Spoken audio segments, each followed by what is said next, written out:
લગ્ન નોંધણીના અધિનિયમના સુધારા કરવા ઈડરના ધારાસભ્યના પત્રને પૂર્વ મંત્રી ગોવિંદ પટેલે પણ સમર્થન આપ્યું। ગોવિંદભાઈ પટેલે કહ્યું, રમણલાલ વોરા ખૂબ અભ્યાસુ નેતા છે અને સામાજિક રીતે પણ ખૂબ અભ્યાસુ છે। તેમના પત્ર પર સરકારે ગંભીરતાપૂર્વક વિચારણા કરવાની જરૂર છે। રમણલાલ વોરાની માંગને પૂર્વ મંત્રી ગોવિંદભાઈએ પણ સમર્થન આપ્યું છે।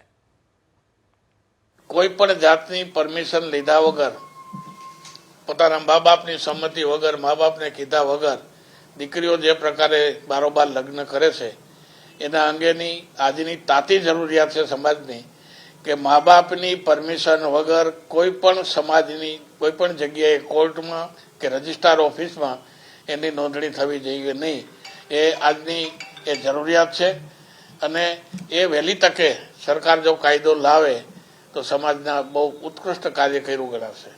માનનીય રમણભાઈ વોરા એક અભ્યાસુ અને ખૂબ સારા ધારાસભ્ય છે, મારી સાથે મંત્રીમંડળમાં પણ રહી ચૂક્યા છે। એમણે જે પત્ર લખ્યો છે સમજીને લખ્યો છે અને વહેલી તકે સરકાર એનો અમલ કરે એવી હું પણ એમાં વિનંતી કરું છું।